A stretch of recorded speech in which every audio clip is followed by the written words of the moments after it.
คำศัพท์น่ารู้ประกันวินาศภัยการประกันภัยตัวเรือ Hull Insurance หมายถึง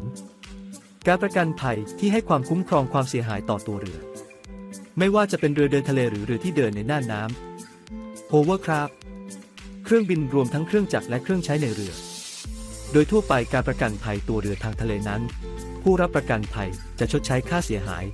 ให้สำหรับความรับผิดจากการชนกันด้วยโดยชดใช้ให้3 ใน 4ของความรับผิดที่เกิดขึ้น